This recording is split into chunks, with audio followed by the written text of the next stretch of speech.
Are you ready to turn it on? Can we tell people we're sick? We I can tell think we people we're sick. can. I think we can. I've got my cough medicine right here. Hi, Marianne. Hey, Leslie. How are you? Oh, okay. Recovering.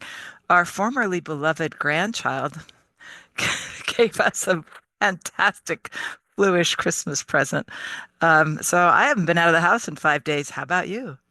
Well, I thought I was doing better than you, but it turns out that my formerly beloved daughter left a little present for me as well. That just showed up today.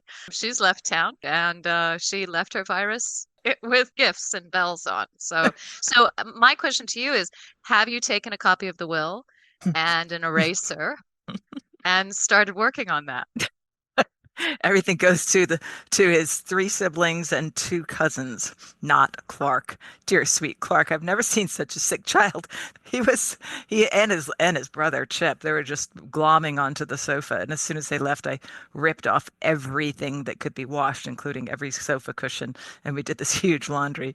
I don't know how I managed that because literally I got out of breath flossing my teeth the last few days. I've been so sick that I have not been drinking. Oh my gosh, so you're drinking now? Oh yeah, it's now I consider I'm so much better today. Cough medicine. I've got a little Malbec. What about you? I have got a very large mug of homemade chicken broth. Oh jeez. Thank God I canned back in November. I think I canned about 16 gallons of chicken broth because I had so many carcasses in the freezer Ew. over many years of eating chicken. Not years, not years. They weren't years old. I mean, just, I'm frugal. I want to talk about that sort of thing because I know that that's a good thing that most people do. They have that rotisserie chicken and they keep the bones and they do something like throw it in a pot and water and herbs and but this is not a cooking show, so let us proceed. You're starting from the presumption that it's somebody else's rotisserie chicken, and that is not a safe assumption with me. We roast our own chickens here, Leslie. Oh. Yeah. Oh, so you buy the chicken, you roast the chicken, you make a soup out of the chicken or broth or whatever you're talking. Oh, see, We okay. roast the chicken, we eat the chicken, and then there's always a bit left over, and there's always a carcass of the chicken, and so it goes into the freezer. And then it just sort of stacks up because I've got a few freezers until I'm in the mood or one of us is sick.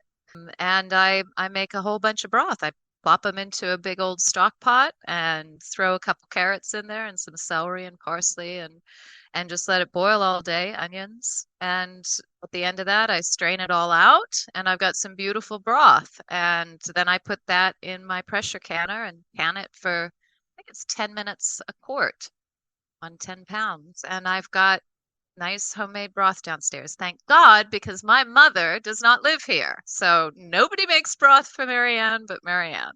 The people who raised the Malbec grapes at this lovely vineyard have made broth for me, so that's what I'm going with. I know that I'm not feeling well because I really look forward to sharing a drink with you, and I was not thinking I wanted to have that tonight. Oh, So I'm sorry. so I'll still try and be bright and bubbly and just scintillating. We can do it. We can do it. It's January 2nd, good people. And when you heard us last, it was the night before Marianne's birthday. And I wonder if she got that jacket. But we promise I got the clock on this. 30 seconds on the jacket. Go. Fabulous jacket. Didn't realize it was brushed polyester, so it does tend to pick up the little white hairs of a little white dog. Mm, And otherwise, I love it. okay, Absolutely love it. good. And Yes. it's not a barber, but we're still okay. No, it's Ridgeline. It's great. And it's very waterproof. I was in a downpour and I came out dry. Okay. So I think the brushed polyester is all about breaking the wind. I mean, such an inane joke. Yeah. All right, clear up corner. We were unclear about a few things. I wonder if anybody wants to know more cast members of Lost in Space or any of the cast members of Lost in Space. And just a little trivia thing for you, Angela Cartwright was in that show in the 1960s, and she was also one of the Von Trapp children in The Sound of Music. I've fallen asleep. I'm sorry. I'm not at my best. So could you wake me up when you're done with this?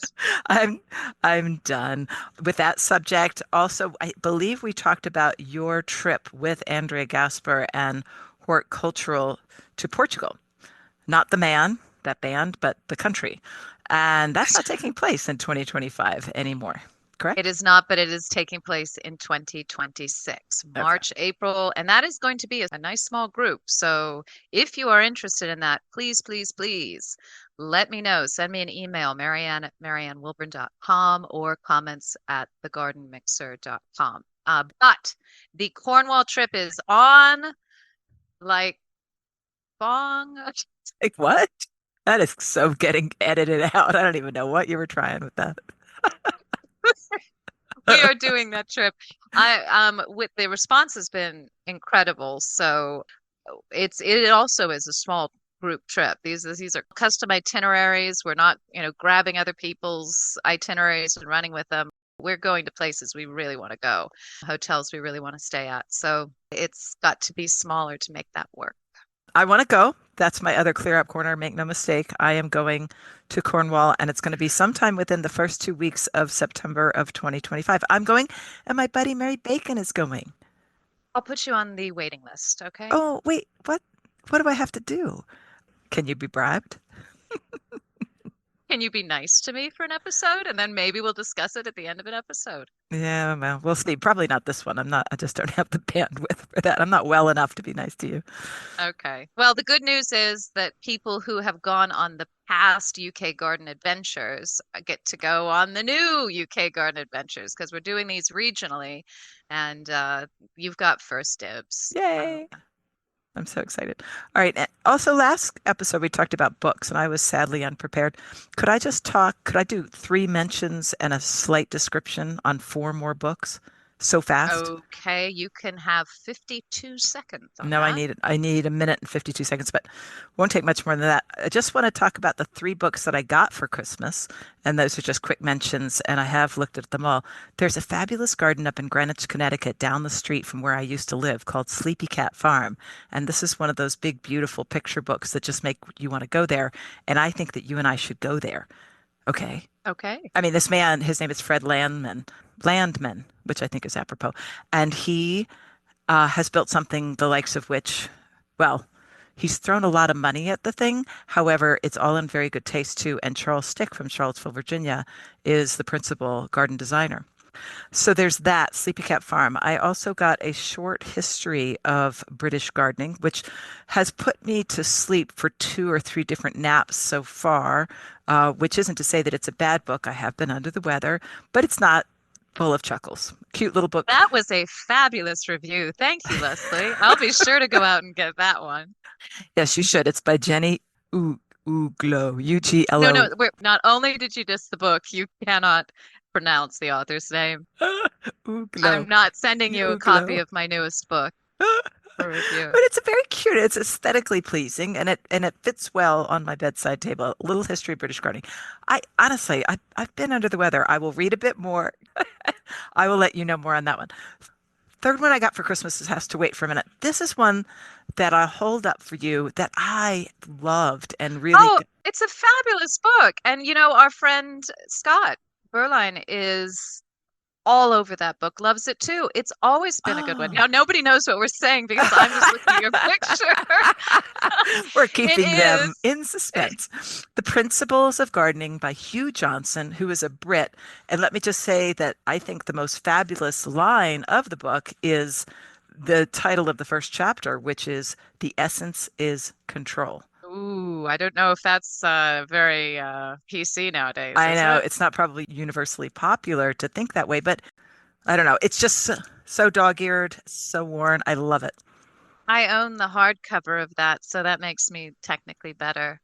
Oh, are you looking down at me at a place from up above? Is that have you gone up there again to look down? Hmm. It Oh, is a wonderful book. Doesn't matter if it's hardcover or softcover. That man can write. I don't know if yeah. he is still alive. If he is, Mr. Johnson, I am so sorry. I just made you dead. Um, he he can write not only this book, which is just all over the place in terms of Every topic. every topic. And just if you're thinking about gardening or you're just starting to get into it, you read this and you want to it's like throw it away and run out into the garden and just start going. It's immensely informative, also interesting, well organized. I would say that it's a step up from that one I mentioned last time by Barbara Damrosch, the Garden Primer. This would be, wait, I'm kind of trying to get this now. I'm really actually interested in the science of it or the botany, the botanical language, what to do with design. It's a very cool book. He's also a fantastic essayist. I mean, he's Oh, really, really, really good, especially when he's writing his essays from his villa in Tuscany. okay. Here's the last book that I got for Christmas. It is called Wild Drinks. Ooh, who wrote that? Back it up. Liz Knight. Oh, how interesting. Because that really is interesting because Ellen Zakos just wrote a really good book about foraged cocktails. It's interesting that there's market room for two because Ellen's book's fabulous. Well, I think I'm going to go right to a place that will segue perfectly into what you wanted to talk about, and it looks like this. What do you think of that plant that we could forage and make a cocktail out of? Mahonia. Yeah. Now, I do admit I do not know any part of that plant that I would like to stick into my mouth. All right. It says edible parts of the flowers, berries, and roots used sparingly, the roots, and you can make cocktails. You can freeze Mahonia berries to use as sour bursts of flavor in cocktails from daiquiris to mojitos. A handful of berries will burst open to color and flavor all sorts of drinks. I think Liz Knight is British because color and flavor both have extra letter U sitting there as evidence. She could be Canadian, but since you're putting that out there, I thought that I would just mention that Ellen's book is The Wildcrafted Cocktail. It came out in 2017, and she is a forager without equal. I love Ellen and everything she does. She's also a very fun writer.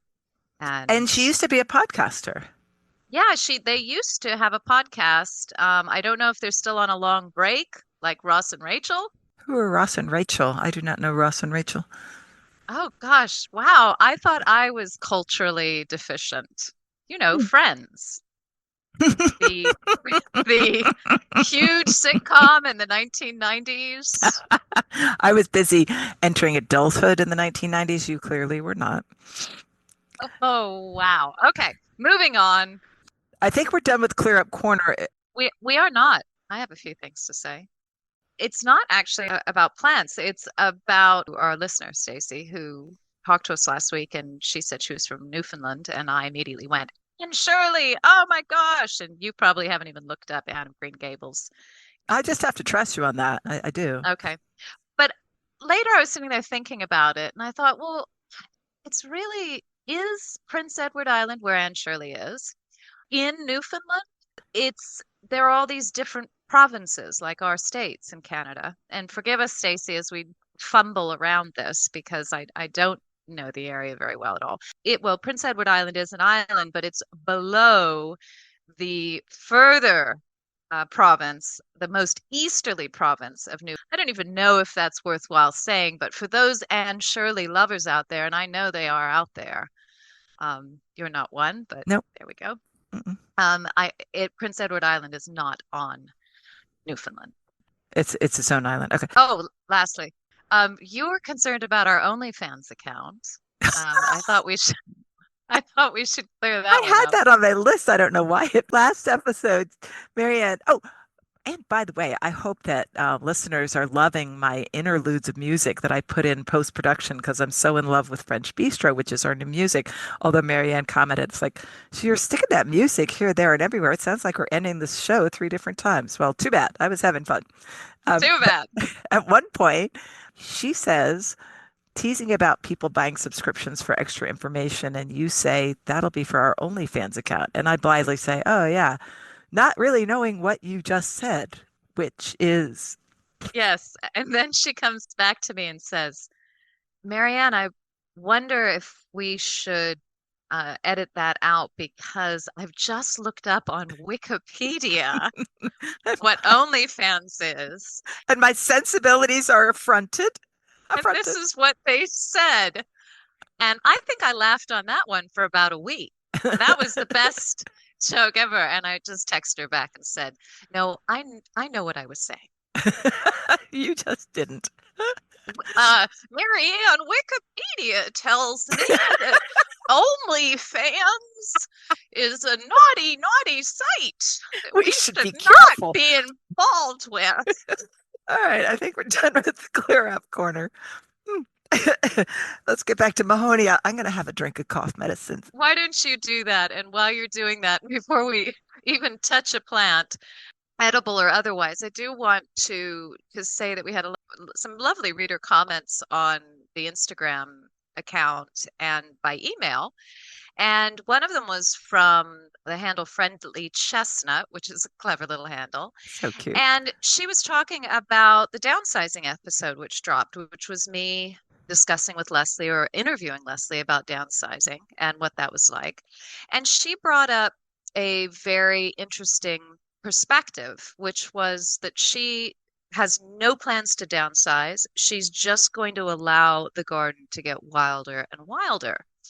And I came across this with a friend of mine in Wales who is not only not wanting to downsize, and she's 85 or 86. She plans to be buried on her property. She's already laid that out. And she says that as long as she has got a little tunnel that can go from the door to the road so that they can deliver the mail, then she is in her happiest place in the world. And she has a beautiful little cottage there, and she's had so many iterations of gardens, and it made me feel very good to think of that option of just letting things get wilder and living in the wildness of it and not needing it to be the way it is right now. I don't know if I'm going to be able to do that. I'm a little OCD that way. I know you are. Oh, yeah. The essence is control, baby. Yeah, so I hope that I am because I am seeing my mother right now struggling with the property that I grew up on. And she's looking around and seeing what it used to be and what it should be in her head rather Mm, than what it could be just allowed to be more natural. And when we hmm moved to this house on 10 acres, it was just a very naturally beautiful space. And yes, we definitely have to mow to keep a lot of the encroaching invasives down. But if that's all we did, uh, we'd be okay. It still would be a very beautiful place. And can I let my garden go and deal with that? I don't know. I really don't know. But it was just another perspective that I wanted to put out there because I thought it was such a good one. I think it's an excellent one. And I think it's also valuable to recognize that within that perspective, there's a lot of relativity because my letting go actually was absolutely happening in my large garden that I moved out of 18 months ago now. Not all parts of it, not right around the house, but the farther away from the house, I was absolutely letting it get feral and enjoying it. So when I say the essence is control, yeah, it wasn't not paying attention to it because that's me, but I think there are all kinds of levels of contentment and just value of doing it the way you want to do it. And I think that's wonderful to learn about this woman who's going to just have a little tunnel. Everything else is wild. Absolutely adore her. It's a way of thinking in one's life too, of just being Yes. very flexible with what's coming at you and instead of being rigid against what it has to be a certain way. And I aim to be more like that, more like Jasmine. That's her name. But I've got a lot of not Jasmine in me. So, And do you think that's about you wanting to have it a certain way because that's the way you want it? Or does it have anything to do with probably the mindset that we were more victims of, most people are when they're younger, where they're worried about what other people will think? oh, I don't care what other people think. Good. Good. With the exception of my plant friends when they come. I Okay. like to get them very drunk so that Does it work? they forget what they're seeing, particularly if they come in March. I am human and I want to have a beautiful garden. I want people to enjoy it. And that's probably my biggest weakness. But I don't care if down the road Joe Blow, who is not a gardener and just has four green arborvitae in the front of his house, if he thinks that my place is weird, that doesn't bother me in the slightest bit. Okay. Yeah, That's good. That's very freeing. Um, yeah.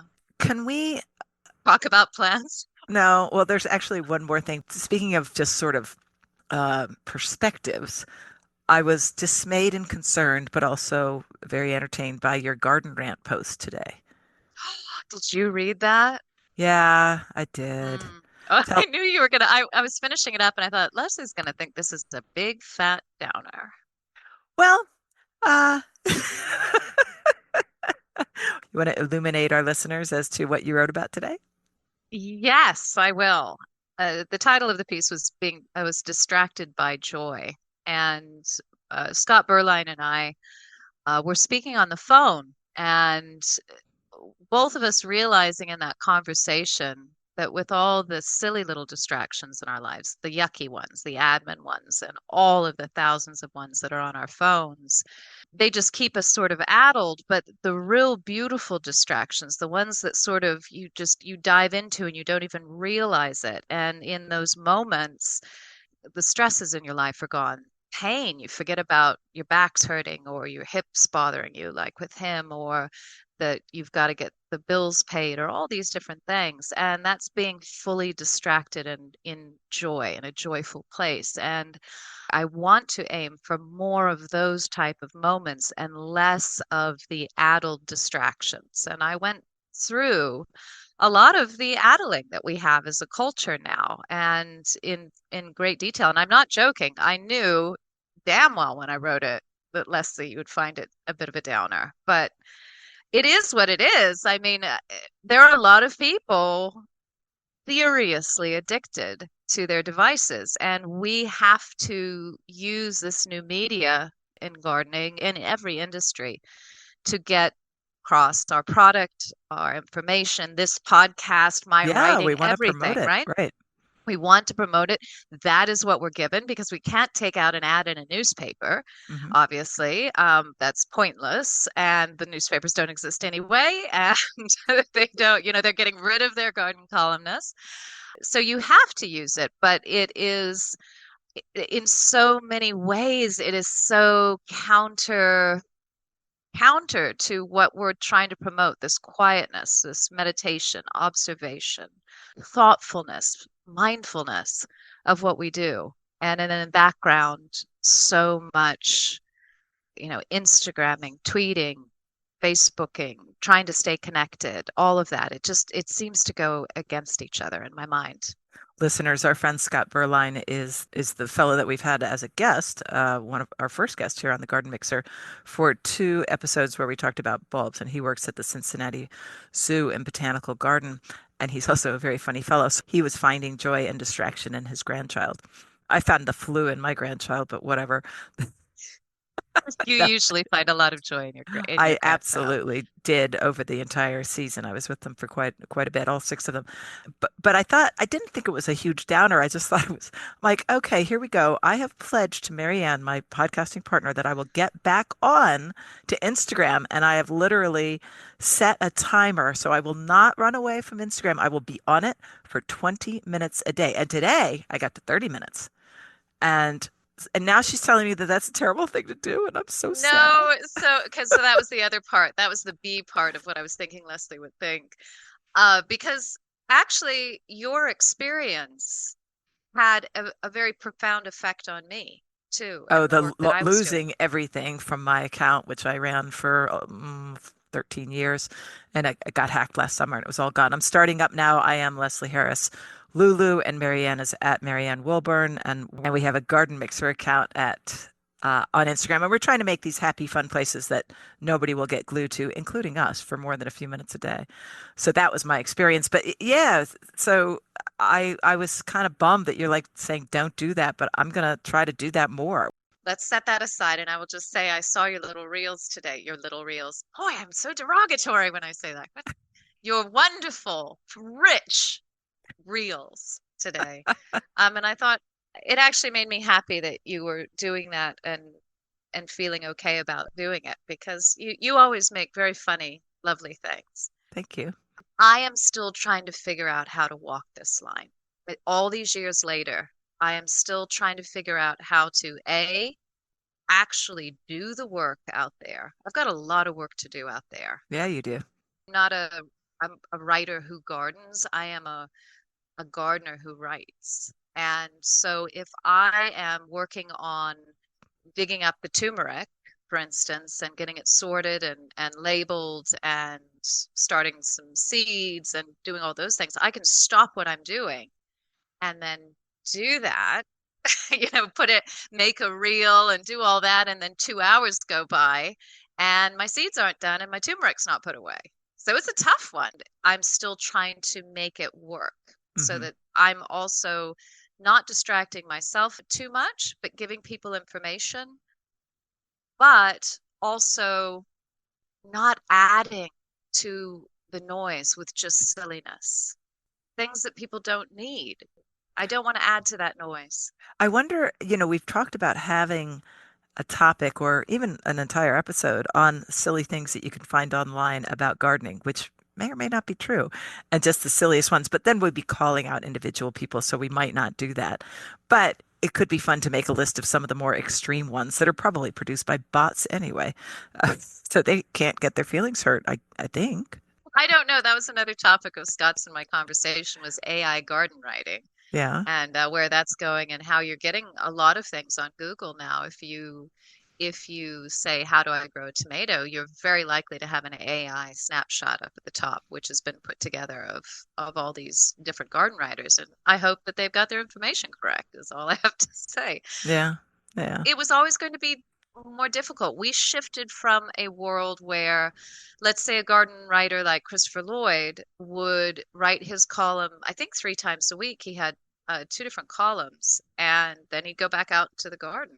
And you go and you write something, you'd send it into the newspaper, through email. But there was a little back and forth, but it's not it's not like it is now. You didn't have to, okay, Chris, now get on there and pop it on Instagram and stick it on Facebook and tweet about it and this, that, and the other. And we've just changed as a world and it's become a more frenetic world, Yeah. a Yeah. more addled world. I don't know if it's better. My gut tells me I don't know that it is. It was a very well written rant. Marianne writes for GardenRant, as does Scott Berline, and so you all should check that out. And it was, sure, it was slightly depressing, but that's the way that's her, So I roll, baby. that's the way she is. All right, Mahonia. I want to run down on the plant itself. It's a fascinating prehistoric looking plant. Let's go. It is. Oh, you want me to speak? Okay, I Yeah, will yeah. do that. I have grown 3 different types of Mahonia. Eurobracteata, which is the soft caress Mahonia, which does horribly for me. And I think it probably does better for you. I have not tried it.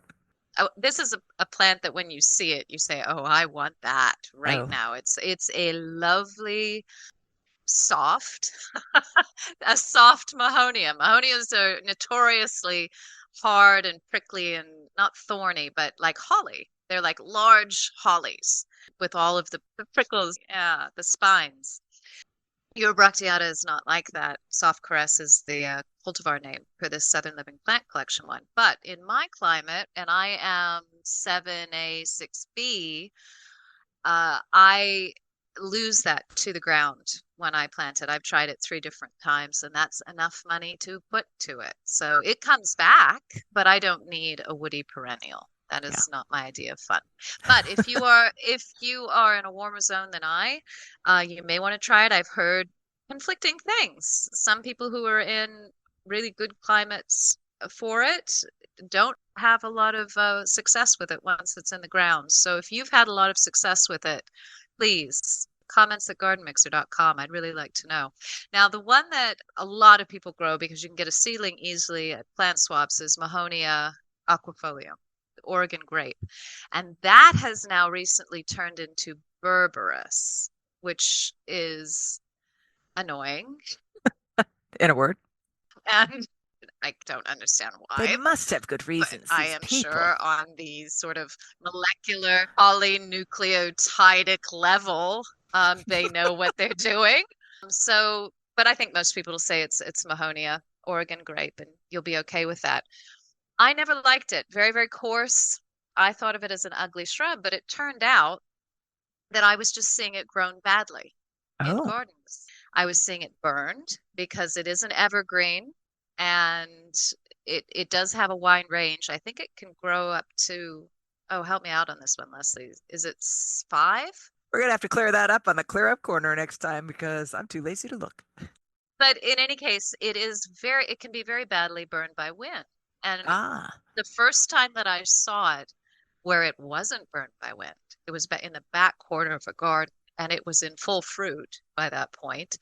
The foliage was leathery and shiny and beautiful. I mean, it actually genuinely made me go, oh, oh, oh, okay, I need to grow that. I see what's going on. So I went ahead and took one of those scraggly little plant swap pity puppies the next time I saw one instead of dismissing them. And I planted it in a sheltered corner and have been happy ever since with it. how big has it gotten and how big are the trunks? Well, that's a good question because I prune mine. And I would say the caliper of the trunks at this point is probably 2 inches. I haven't looked down that far. And have they gotten twisty and interesting looking, or are they sort of going straight up? They go straight up, but what I do is I create little, what would you call them? Levels. So that I have some a little bit lower and some a little higher. And I basically prune them in the late winter, just after they've bloomed. Hmm. And that gives me different levels so that I don't have anything, up well above my head.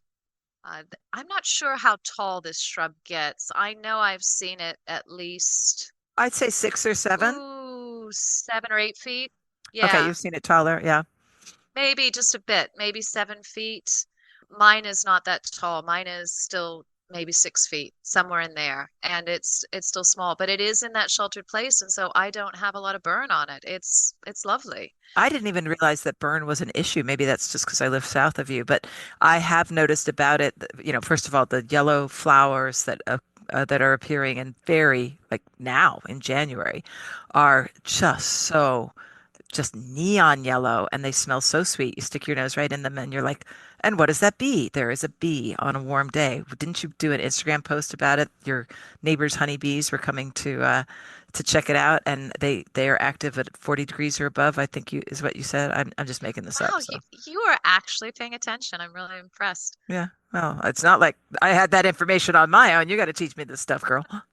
Well, actually, that was on my media on the Marvel. On my aquafolium, that'll bloom later. And you don't have any aquafolium blooming right now, do you? No, I don't have any aquafolium. Remember, I'm in the tiny garden.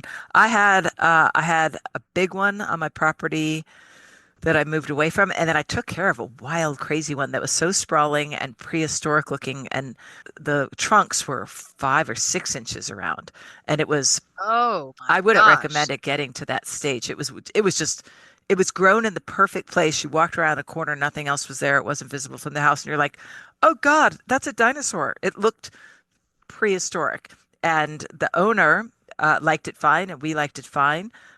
But I was so glad I didn't have to look at it all the time because you take that spiny stuff and then you multiply it by crazy, meandering, thick, sprawling trunks, and you're like, I don't even know what this is. This doesn't even, it looks like something from Jurassic Park. It was crazy. And it wants to hurt me. Yeah, yeah, and it could. And it could. So it usually blooms, oh gosh, much later for me. Like March, April? I have to go back and look. I'm Huh. I'm not paying attention, but it's much later. Marvel is different. Marvel is a media. It's a interspecies hybrid from Southern Living Plant Collection again. And I was actually given this as a trial plant many years ago. And it blooms now. It blooms December, January, and somewhere in that space. And so it can get burned in terms of its blossom. Hmm. It can also get burned on the leaves as well. And mine is a little less sheltered than it could be, but it's done pretty well. I was really surprised. I really didn't expect it to do well because I think when I first started growing it, they said the zones was 7, and I'm in 6B still. I need it proven to me that I don't live in 6B. Let's see, 8 years ago, I had below zero temperatures. I had 3 below 0 or 5 below 0. I can't remember which. That was about 6 or 7 years ago. I have to go back to the books. So in another 3 years, when it's been 10 years, I will finally believe I'm not in 6B. Okay. Now I've graduated to 7B, which could really be 8A because I'm dealing with the situation of the tiny bowling alley with the retaining wall. So maybe I should try that little, the intermedia, sorry, the soft one.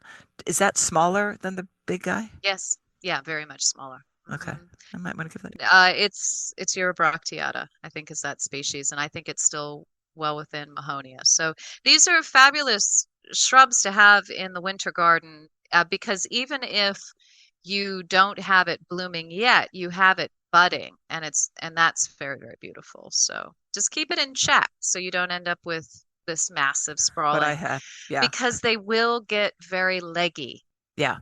so that their legs are, You're ugly. looking at more trunk than Yeah. foliage, and that's not so good.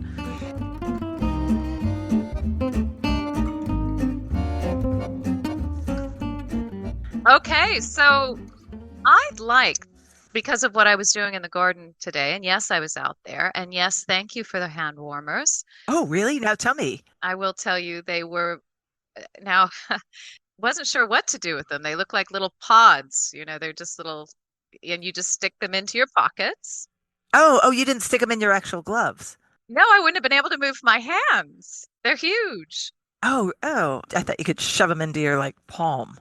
No? No, I think they'd burn me if I did that. Ah, okay. No, no, they're about 3 inches long, and Okay. they look like a little bomb or something. And and you put them in your pockets, and then when your hands get really, really cold, you put your hands in your pockets and warm your hands up like a fire. It's quite good. Oh, okay. And I mean, they're not right on my pulse points. Nobody nobody seemed to care about our chakra conversation. No, least of all me. They're in my pockets. So I suppose they're over the top of my ovaries, but since those aren't being in any use anymore, That ship has I sailed. don't need to worry about that. That Besides, look what it the, got you. She gave you, the, your daughter gave you a sore throat. So what good are ovaries anyway? I don't need them anymore anyway. So they were very handy. Thank you. You're welcome. It is still very cold to weed out there, and on a day like today, when I'm watching the bittercress and the chickweed and the germinating henbit starting. The chickweed is well underway, the bittercress well underway. These are our cool season weeds. And if you're fairly new to gardening, which would be the only reason you're listening to this podcast, Unless you're a glutton for punishment. then you will have started to clue in that we have got summer weeds and we have winter weeds. We have cool season and warm season weeds. And especially when you're at a property for a long period of time, it's almost, what's the word? Comforting to Oh, see those cycles, you yeah, know? yeah. Here they come. Up here comes the bittercress. Oh, it's that time of year.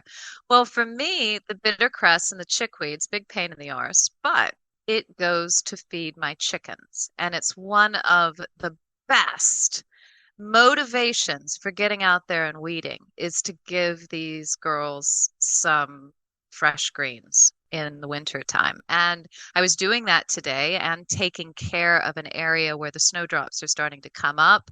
I really want to be able to see them. I don't want to have to move around bittersweets and see it going to seed and making a mess. And so I thought, gosh, it's been a while since I did an article on chickens and how great they are for the garden, but I thought maybe in this fabulous podcast, we could talk about these things. Now, you have never had chickens in your garden. I think I almost got you to do it, but Jeff said no. Is that right? Jeff said, "Oh, hell no." Well, I really it's something that I've always fantasized about, but I never understood how to make a good garden and to have the chickens. I see your setup and I realize how wonderful it is because you have a chicken coop. Let me ask you this. Could you let your chickens out to do your weeding for you so you don't have to you don't have to spoon feed them the stuff that they're supposed to be weeding? That won't work. No, because chickens are not discerning. They are little agents of destruction. They are little chivas in the garden. And I have, I've certainly tried that so many times over the years because they have a very large coop. They're happy in that coop. They would love to wander around, and I love to see them wandering around. There's nothing more beautiful than chickens wandering down your paths and coming across around a corner, and there's a chicken there. And so many, many times I have done that, and I have always been exceptionally sorry that I did it. Because, for one, if they're not pulling up little seedlings that you've put in, along with all the weeds, they have a homing device to the base of shrubs that is the place where the bugs tend to be. Okay. And so they're looking for those bugs and they're scratching away. And before you know it, if you've got, 8 chickens out on your garden, you can have some uprooting of some really important roots, especially in the wintertime when they're going to dry out. Oh, And you may not know they've been there. So that's happened to me a few times where I've let them out and I've thought, oh yeah, that worked out pretty well. And or I've kept them out for a month or something and enjoyed that. But then all of a sudden, I'm doing some weeding and I come across a hydrangea that is halfway uprooted. Not uprooted, pulled out of the ground, roots but exposed. a root ball is exposed and they've been going to town. Yes, that can be deleterious for the plant's health, I suppose. So it's a really great idea if you can have a large run area as well as the coop itself, which tucks them in at night. Now, I've also done it the other way. I've done it with chicken tractors, which are basically a large, not super large, but maybe 5 feet or 3 feet by 6 or 10, depending on how many chickens you have.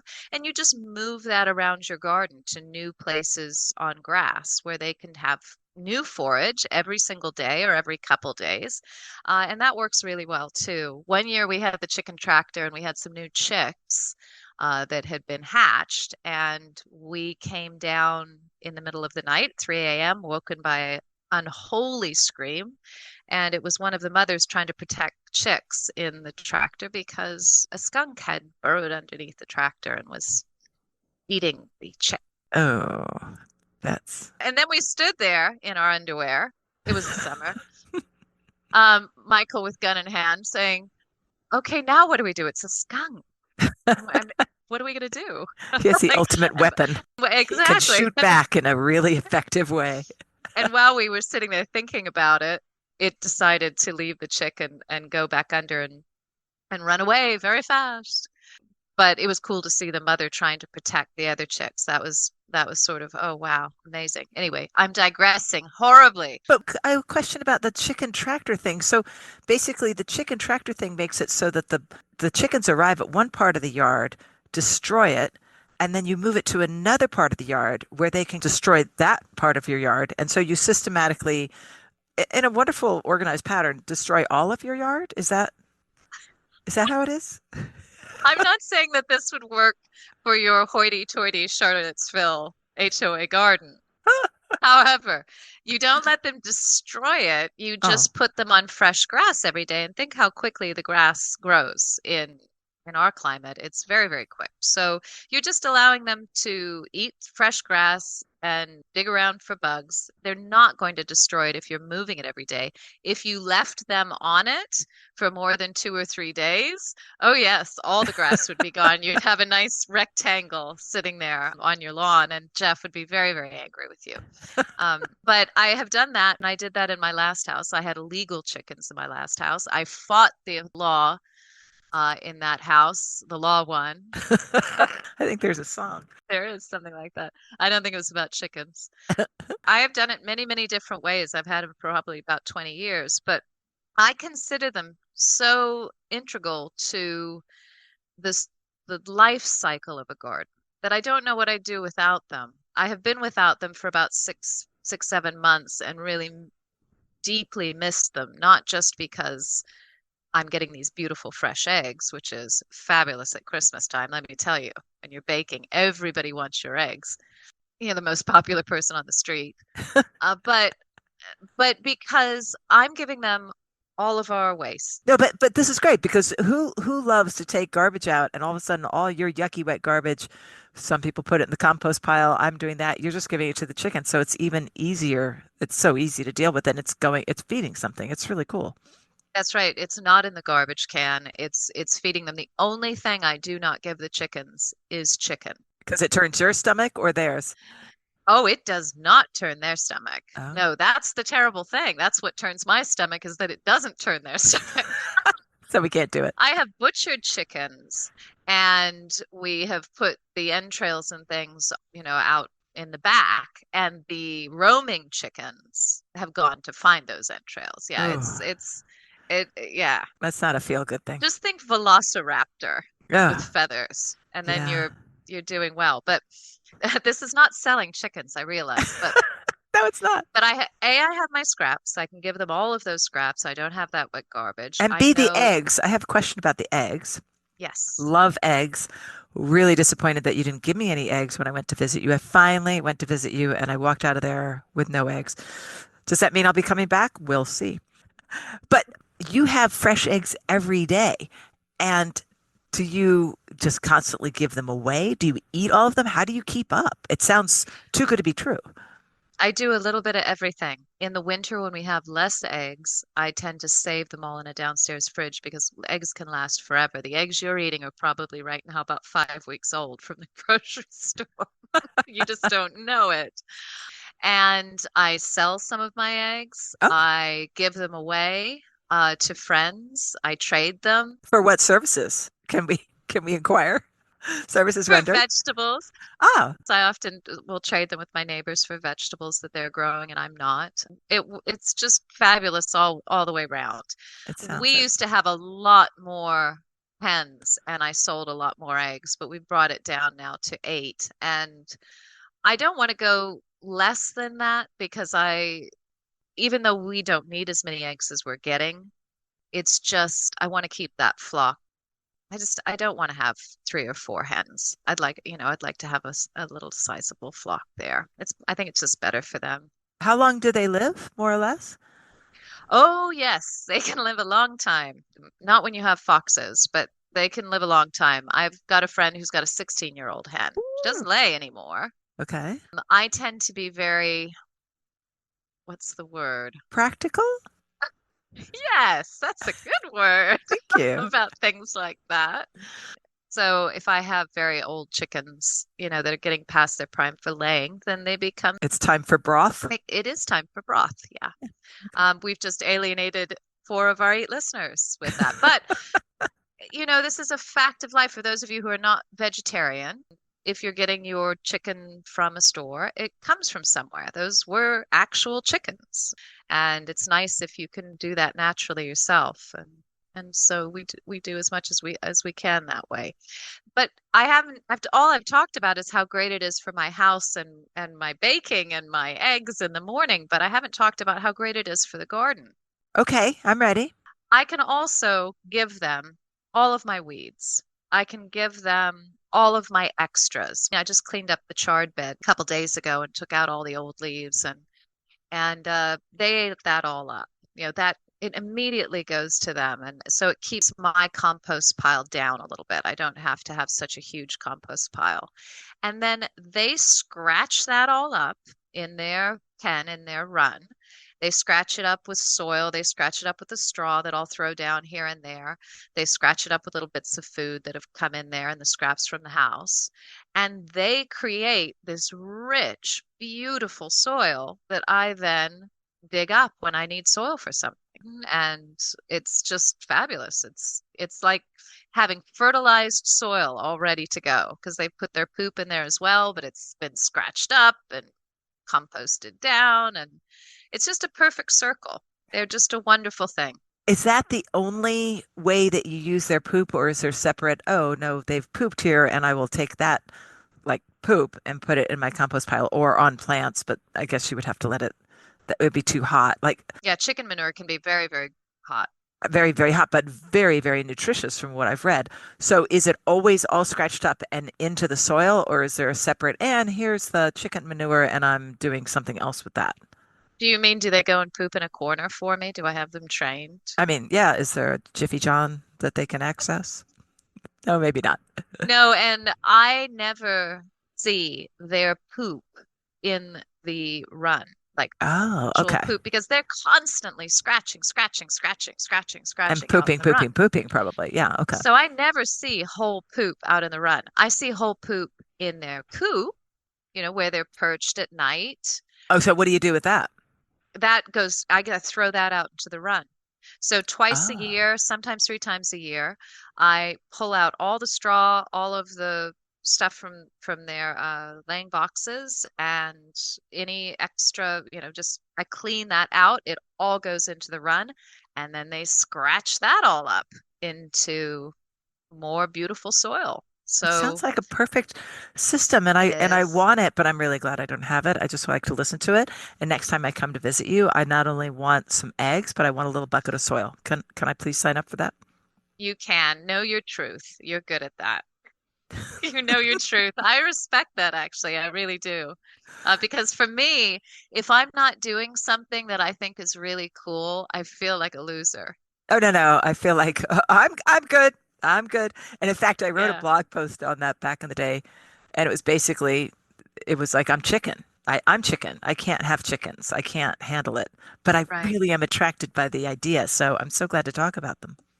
For listeners that are sort of wondering, would this be good? I think it's very much worth it.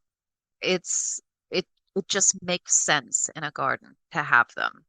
They also have a great sense of self-preservation. So if you do yourself a favor and you invest in an automatic door so that they can go from the run to the coop at night, you don't have to worry about putting them in, putting them out every single morning and day. That's a big deal because it can keep you, at their beck and call, and you can just check on them when you wake up in the morning and make sure they've got food and water. And if you have automatic waters and automatic feeders, then your job has just gotten even easier.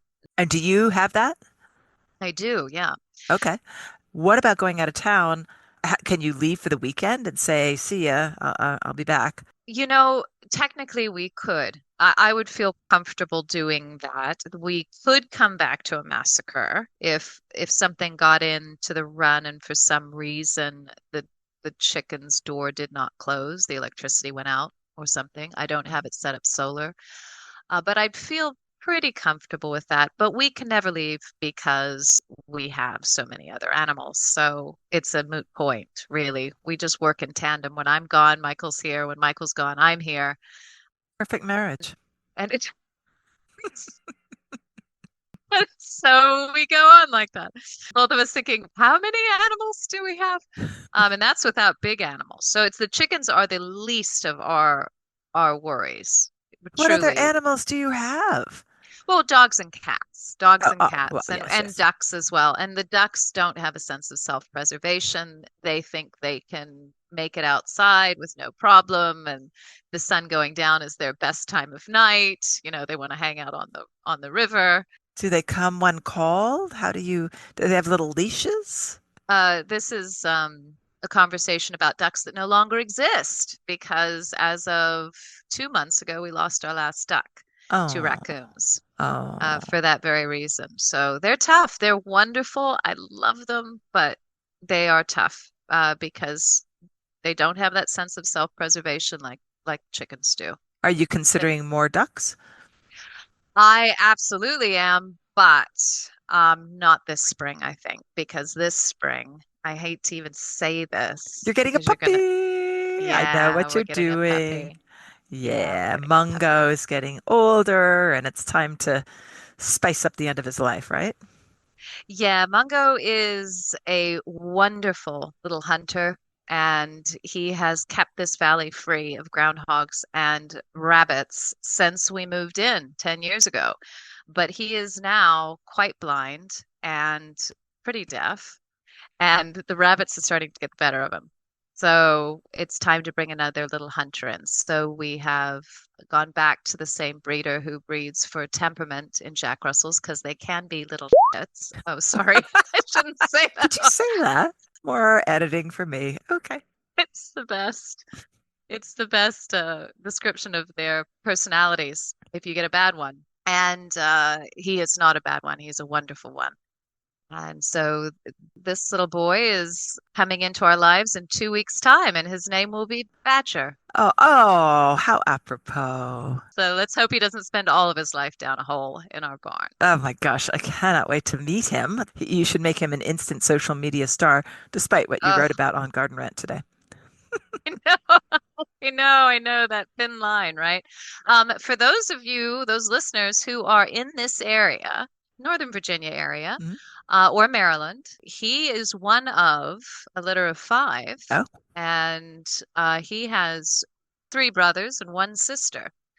And they are sweet as anything. They all have very different personalities. So if you are a Jack Russell person and you're looking for a good little hunter and a good little personality, then either DM me on Instagram or send email to comments@gardenmixer.com and I will put you in touch with the breeder because they'll be ready to go in a couple weeks. And truly, this is a horse farm. She's not just like breeder that a little breeder. What is up with my littles? I am so, you are I just, what is know. the word?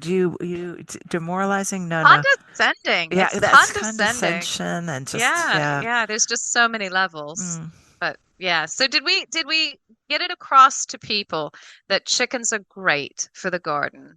And if you're thinking about them with some seriousness, let this be the little pushing off point because I don't think you'll regret them. If you're trying to do it because you want to hashtag backyard chickens, best life ever on Instagram, don't get them Don't get because chickens. it's just a whole nother, yeah. But if you really want something that's gonna make a a real circular life, just Oh, it's very cool, but a lot of preparation and a lot of work is needed, or else there will be blood. there will be blood. You have to make these things secure. I had two or three clients that had them, and we enjoyed visiting them, and we took some weeds their way. And I remember more than once showing up and thought, and I'm like, where are the chickens? I was just such a greenhorn. Yeah, we had a fox. Oh, yeah, we Yeah, had a raccoon. It's just so sad. So, we have fox, we have raccoon, we have coyote, we have bobcats, we have black bear. I've never seen a black bear eat a chicken, but I'm sure it could think probably about it, could. maybe. Yeah. Likes the eggs. That's a lot of creatures around here. And those are just the ones I know about. Who knows who else is in your woods? What's that theme from Grizzly Adams? I need to sing that when I'm going outside. Oh, I think we'll check into that on Clear Up Corner next time because I do not know. All right, what were we going to end up with? You expressed a little bit of impatience on when the snowdrops were going to bloom. That I gave you. Since I have not walked outside of my door for 5 days, I don't know what's blooming in my garden, although I did see a hint of some beautiful sort of light violet hellebores from a window the other day. And I thought, oh, someday I'll be able to walk outside. Oh my God. Someday I'll be able to get outside. Meanwhile, I get out of breath when I floss my teeth. It's really taxing. Uh, this is real, folks. This is real. Hellebores are happening. Galanthus is not. And you brought me, although you didn't give me eggs, you brought me some beautiful Galanthus that you promised would be so lovely and big. But since I just planted them in the green last spring, we're thinking that I need to be patient. Is that correct? Yeah, I think you do actually, because I am still trying to figure out the bloom schedule of my snowdrops. I am fairly new to snowdrops, meaning I've only been growing them for about 5 years. Really? Really? None before then? No, I Are because you having a little imposter syndrome about being a gardener? Huh? Huh? I said snowdrops for 5 years, baby. So back off. No, but those were in my garden back in the 19th century, honestly. Ah, okay. I think I inherited them, but still, I knew what they were. I was, No, I didn't want them. I was What? profound. Yes, I was profoundly anti-winter garden. That is, yes, I was profoundly anti-winter garden. And it had a lot to do with being profoundly anti-winter. I'm just sort of thinking, why are we trying to put lipstick on this pig? The pig that is winter. Well, this is amazing to me. Like winter gardening, as you got into it last year. It's an incredibly life-affirming and invigorating activity that I happily have grown out of. I don't do it anymore at all. But back in those days when I did, and you're younger, so you go, girl, I thought it was beautiful. And just to walk by a little group of snowdrops, what's better? I mean, they're so cool. Because our climate is so um, extreme here, and I know it's not Stacy, Nova Scotia extreme, No. but it's wasteland tundra, gray, brown extreme. And it's very, very hard on plants in the winter.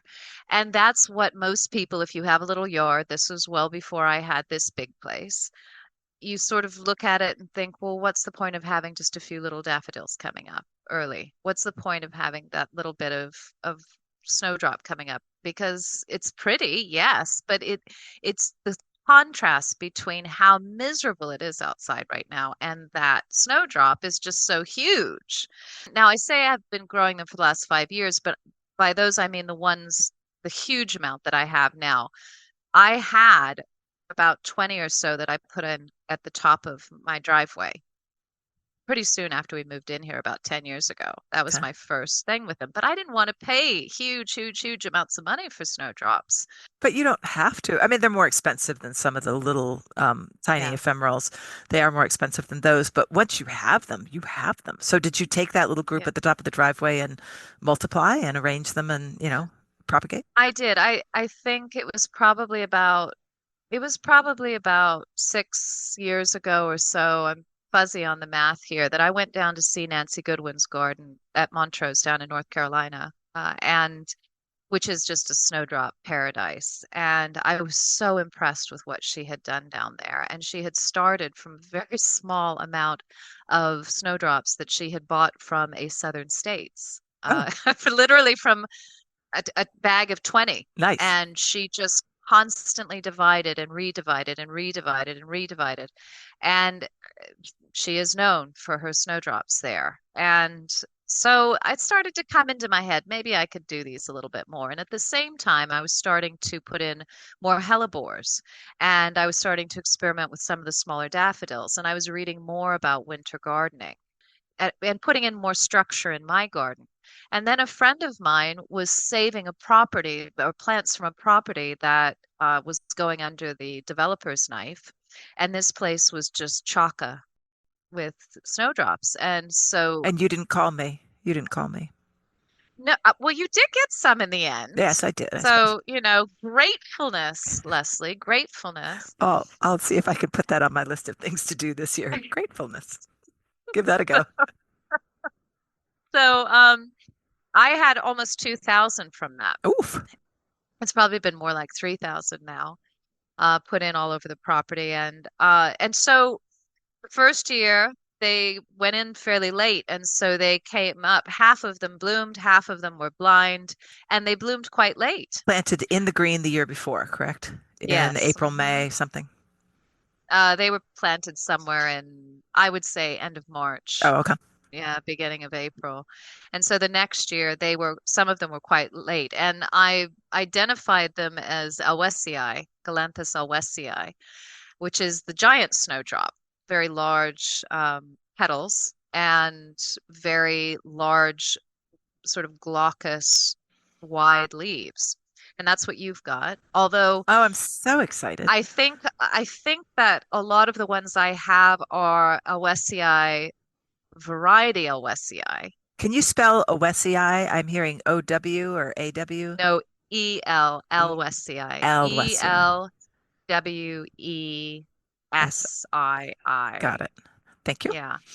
And so technically, those should be blooming before my Nivalis, which are the ones that you tend to get from places like southern states or what have you. The very common snowdrop, green leaf, well, sometimes glaucus, but smaller. Hmm.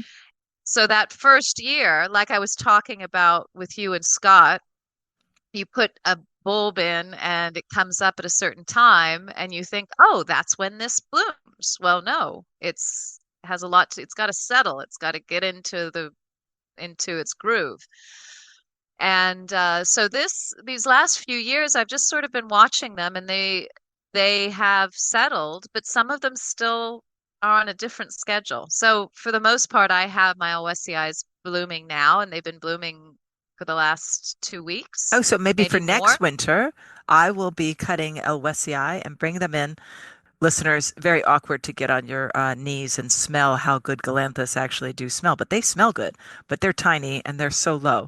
So the best thing to do is to cut them and bring them and put them by your bedside. Do you do that? I had no idea that they smelled. That's because you None. can't bend over. See, I do yoga every day, so you probably can't even bend over and smell these things. No, they smell really good. Whatever. They do. Whatever. I did not know that, but I actually, the funny thing is, I have some little daisies up at the front in my bottle display, and I was thinking, why do I not have snowdrops in there? I've got plenty of snowdrops to cut. And I should stick your put nose those in in them there. after you And cut I them will. because it is awkward to get down that low. I will. I I got will to. report back on that. Okay. But today I wandered around and with your hand warmers, looking carefully at what I had and seeing what was blooming and trying to make a good note of when, what at what stage. Went up to the top of the hill, the driveway to see what the Nivalis looked like, and they are only just starting Okay. to pop up. But some of them have, like I said, in the woods have been blooming for 3 weeks, easily, probably for what I think of as the same batch, but these things, they're not genetically clones. They are seed propagated, and some of them are clones, obviously, but a lot of them are seed raised. They seed and make more of themselves. And so they can be genetically different. I've got some in the garden that are only just starting to come up, and it's from the same quote batch. So I'm still very confused. Well, that's a good way to be. That way we'll stay interested and keep looking around and seeing what's what. By the way, when you make a note of these things and when they bloom, do you actually write down? Do you keep a log? I do. I put it into a journal. We should do an episode on journal making, right? Oh, that should keep people really awake and just They'll be like, yearning "Oh, this for is great." more. She writes down when her galanthus blooms.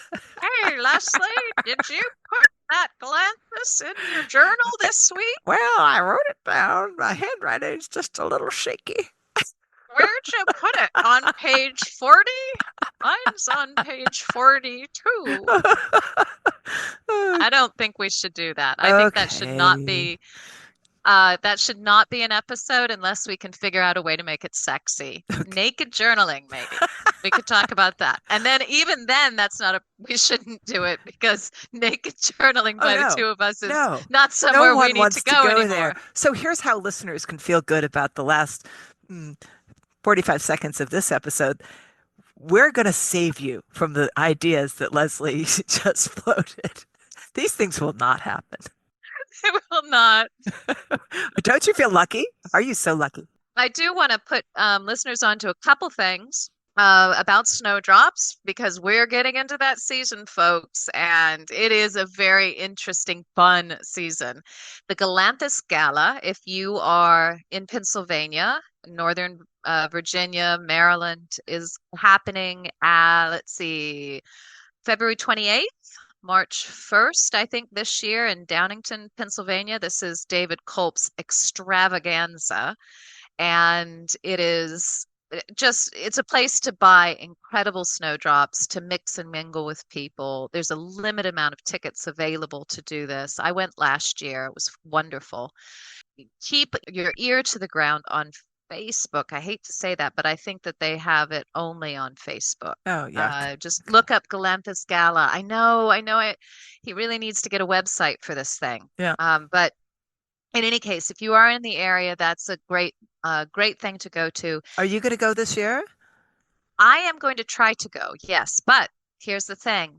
I don't stay on Facebook very often. So if I miss the alert for the tickets, I'm probably out of luck. Okay. So we'll see. I don't even know how Facebook We'll works, so see. I can't help you out, dearie. Okay.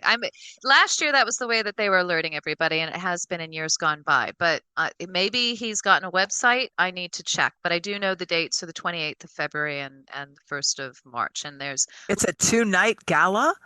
You have to wear a tiara 2 nights in a row. I think the first day is virtual, Oh, okay. like virtual lectures usually, or it was last year. And then the second day is actual going there. There's a incredible vendors of rare plants and cool plants, and you'll spend way too much money. And hopefully you don't treat Galanthus like Pokemon cards or Beanie Babies. That shouldn't be See if you can the resist that the temptation. point, but it is the point, I know, for a lot of people. There's some beautiful, beautiful snowdrops out there. I bought a few special ones last year because I just wanted to see how they grew. So I bought a plicatus, which is has a pleated leaf. Oh, And cool. I wanted to see for myself what that looked like and how it grew in my garden. And so So that's in your why I bought huge it. garden, where do you put something special like that? Like right by the front door so you keep an eye on it? Yeah, pretty much. They're in special beds here with my cyclamen. I've got some cyclamen purpurensens and hedropholium and coum out there, and it's right outside my kitchen door. So yes, Keep an eye on it, yeah. I can see it and I know it's there. It's labeled because I can't just put it out in the property with Yeah, you'll every lose other it. one. Yeah. I'll lose them. So that's about all I know about snowdrops, except for they are beautiful and they're one of the most lovely layers in a winter garden that I have now come to appreciate, love, and And uh, understand that they actually smell good, girl. Taught you yeah, something. Gotta gloat about that for a minute. Hey, listeners, if you like this podcast, will you go to Apple and rate us and maybe even write a review? And that would be so cool. And if you have any comments to say about how wonderful we are, you can go to comments at the Garden Mixer. Is that right? that's right. .com. If you'd like us to do the naked journaling segment, again, that'll be on our OnlyFans account, where we will both be using body doubles. Or else, or else there'll be a public service message to have people stay away. Don't go here. Oh, oh, Leslie, I'm removing the cardigan now. Well, let me get these compression socks off. Oh gosh, they're tough. All right, I think we've done enough damage. We have to our reputations, to people's sensibilities. It's Yes. all in a front. All right, thank you, good people. We will see you in a couple of weeks. Bye bye. Bye.